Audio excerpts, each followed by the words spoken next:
You bought the most expensive fertilizer on the shelf, dreaming of giant blooms and massive tomatoes. But a week later, your prize plants are scorched, yellowing, and dropping leaves right before your eyes. Welcome to the Don't Do This guide, where we help you avoid the gardening mistakes that hold you back. If you want a lush garden with less effort, hit that subscribe button. Many of us assume that if a little bit of plant food is good, a whole lot must be better. We pour it on thick because we want to see rapid growth and a jungle of greenery. But what actually happens when you overfeed your plants is something called fertilizer burn. Synthetic fertilizers are heavily packed with mineral salts. When you apply too much at once, those salts actually draw moisture out of the plant's root system. Instead of drinking in the nutrients, your plant essentially dehydrates from the roots up. You will start to see crispy brown edges on the leaves, and the entire plant might suddenly wilt. The good news is that preventing this is incredibly simple and saves you a ton of money. Always dilute your liquid fertilizers to half of what the bottle recommends. Your plants will respond beautifully to a gentle, steady supply of nutrients over time. The next huge mistake is completely ignoring the 3 numbers on the front of the fertilizer bottle. Those numbers stand for nitrogen, phosphorus, and potassium, or NPK. A lot of beginners will grab a high nitrogen fertilizer and dump it onto their flowering plants or fruit trees. Nitrogen is fantastic for pushing out vibrant green foliage. But if you give too much nitrogen to a tomato plant or a rose bush, you are telling it to only grow leaves. You will end up with a massive, beautiful green bush that absolutely refuses to produce a single flower or fruit. To fix this, simply match your fertilizer to the current stage of your plant's life cycle. Switch to a fertilizer with higher phosphorus, the middle number, when you want to encourage gorgeous blooms. By giving them the right balance at the right time, you are setting them up for a massive harvest. Another common trap is pouring liquid fertilizer directly into dry, cracked soil. We often think we are doing the plant a favor by giving it food and water at the exact same time. However, when a plant is thirsty, its root system is working in overdrive to absorb any moisture it can find. If the first thing those dry roots touch is a strong dose of fertilizer, they take it up way too fast. This causes an instant shock to the system and severely damages the delicate root hairs. The easy solution here is to always water your plants with plain water first. Let the soil soak it up and allow the roots to rehydrate completely. Then, come back a few hours later or the next day to apply your diluted fertilizer. This ensures the plant absorbs the nutrients at a safe, healthy pace.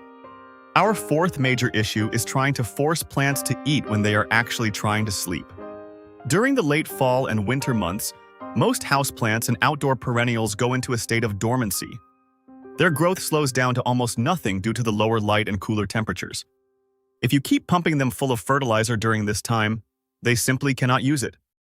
Those unused nutrients sit in the soil, building up toxic levels of salt around the roots. Instead of feeding them all year round, let your plants take their well-deserved winter rest. Hold off on the fertilizer from late fall until you see new growth emerging in the early spring. They will wake up feeling refreshed and ready to use those nutrients efficiently when the sun comes back. Moving on to our fifth mistake, which is letting those fertilizer salts build up forever in your containers. Even if you feed your potted plants correctly, trace minerals will eventually accumulate over the months. You might start noticing a crusty white ring forming on the top of the soil or the sides of your terracotta pots. This salt buildup changes the pH of your soil and literally locks out fresh nutrients. Your plant can become malnourished even though you are actively feeding it. To keep your container garden thriving, make it a habit to flush the soil every few months. Take your pots to the sink or use a hose outdoors, and run plenty of plain water through the drainage holes. This washes away the excess salts and gives your root system a totally clean slate. Your plants will take a deep breath and immediately start absorbing nutrients properly again. The sixth mistake is accidentally double-dipping with your feeding methods. It is very tempting to push a few slow-release fertilizer spikes into the soil and then also use a liquid feed every week. Gardeners do this hoping to create a supercharged environment for their favorite plants. But combining multiple types of fertilizers is a fast track to a massive nutrient overdose.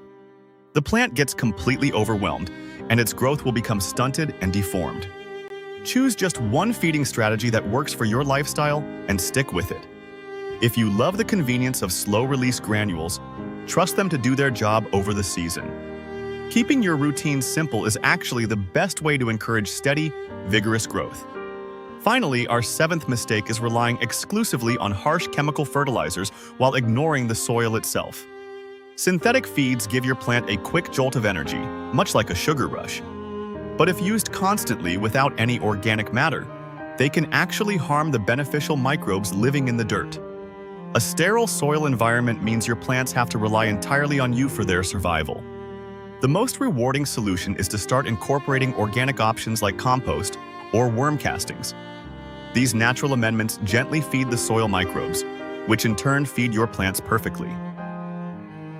Top dressing your pots with a little compost creates a rich, living soil web. Your plants will grow stronger, become more disease-resistant, and require far less fertilizer from you in the long run.